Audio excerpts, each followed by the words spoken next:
Hey everyone, how's it going today? I am sitting in my therapy office in Plano, Texas, in between session right now, waiting for my next hour to start. And I want to share a book that I've been reading or that I read that I really, really love. And typically, when I find a book I love, I'll blog about it for a little bit. But I thought I'd do something different and thought I would shoot maybe 3 or 4 short videos of why I've liked the book so much. And I'll start by saying, of course, what the book is, and that is Donald Miller's new book, Scary Close, Dropping the Act and Finding True Intimacy, which I know a lot of you have read, and I really do love the book. And what's great about this book is so many things, but I want to share with you 4 different things in particular of why I like it. And so this first video, I'm going to share something that I think kind of sets the stage for the whole book in my opinion, and that is Don does this amazing job of essentially saying, hey, this guy that I thought I was, or that you thought I was, the guy who wrote Blue Like Jazz and A Million Miles in a Thousand Years, and did all these other things, who came across as authentic and honest and confident in many ways, was this guy who was actually really fearful underneath and was driven by a lot of anxiety and a lot of worries, and who always wasn't that authentic, wasn't his real true self. And so Don starts the book off kind of saying, yeah, that guy who wrote those things, that wasn't me. Or that was me, but I'm a different person now. What I love about that, especially being a therapist, is that that's how we are as people. We're constantly in this trajectory of moving forward, hopefully, and growing into essentially a better version of ourselves, or living out of the truth of who God created us to be. And I think it's awesome that the book kind of captures that. And why that resonates with me specifically is a couple of reasons. One, about 12 years ago, in 2003, I was sitting at a conference in California, and the speaker, or at this actually in a breakout session, the speaker, Chris C., was talking to another guy, and he was talking about this book that his friend Donald Miller wrote. And I was listening to them talk about this book, and it sounded so intriguing, so fascinating, that when I went home back to Pasadena, I walked into the local Romans bookstore there on Colorado Avenue, or Colorado Boulevard there, by Fuller Seminary. And I said, there's this new book out. I think it has the word blue or the word jazz in it, I'm not sure. And so the guy started typing away to find what this book was. And out he found Blue Like Jazz. Here's this new book. And so I took this book home and I just read through it. And at that time in my life, 12 years ago, I was 28.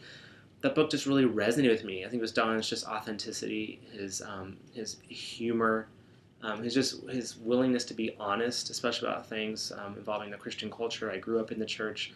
My dad was a pastor. I pastored. I still do a lot of ministry work, and so I love that, about him. And then 2 years later, I contacted his management company, and said I'd love to have Don come out and speak to our college group there at Bel Air Presbyterian Church in Los Angeles. And eventually got on the phone with Don. I remember the conversation I had with him, and decided that what he'd like to do is to do a book reading.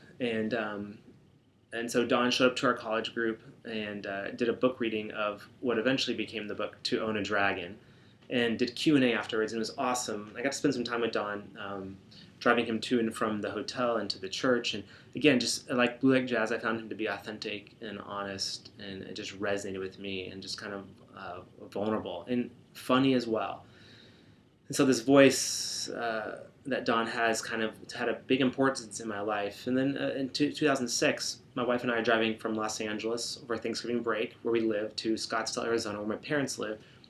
As we're driving across the desert, we're listening to a sermon that Don preached at a church that year on the idea of story. And this idea of story, which eventually becomes his book, essentially, A Million Miles in a Thousand Years. And my wife and I are so convicted that we weren't living a good story. We were challenged to think about our own story and who we were. And we literally, on that 6-7 hour drive from Los Angeles to Phoenix, we made up our mind that we wanted to move from California, to move to Texas, to live a different story, to do things differently. And I ended up quitting ministry full time and pursuing my counseling stuff, and just did a lot of things differently.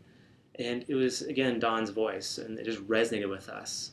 And so I've found his humor, his authenticity, his vulnerability as kind of a companion on my journey.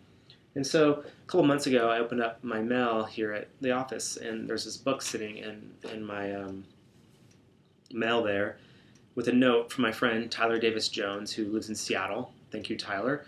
Tyler's like, I know you're a fan of Don Miller. I think you'll love this book. And I just plowed through the book and read it in about a day and a half. And the reason I think, began to really love it is this idea of Don kind of pulling off the mask and getting out behind this kind of glittering image that he had, and to say, man, that guy who everyone thought I was, that wasn't me living out of my true self, who God created me to be. And he kind of helped me understand this journey he's been on these last, many, many years, last, 10, 12 plus years. And I like that, because I think that's who we are as people. We're on this constant journey of growing. And so I want to start by just talking about that and sharing a quote from the opening of the book, which really grabbed me and why I think it's a really great book for relationships and marriages especially. Page 3, he says, "She said I didn't have to perform for her. She didn't have to say that. I knew it was true. Who else do you marry but the person who pulls you off the stage? Who else do you marry but the person who pulls you off the stage?" And that book kind of that quote kind of sets the path for the rest of the book about this idea of moving in to our true self and operating out of that place in our relationships.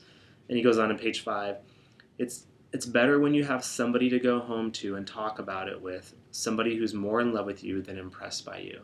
And I love that idea, because a lot of times people in their marriage want people to keep us up on stage. We want to be propped up and held on stage, and for our spouses or people we're in a relationship with to be impressed by us. And the best marriages, the best relationships are someone who pulls us off stage and accepts us for who we are.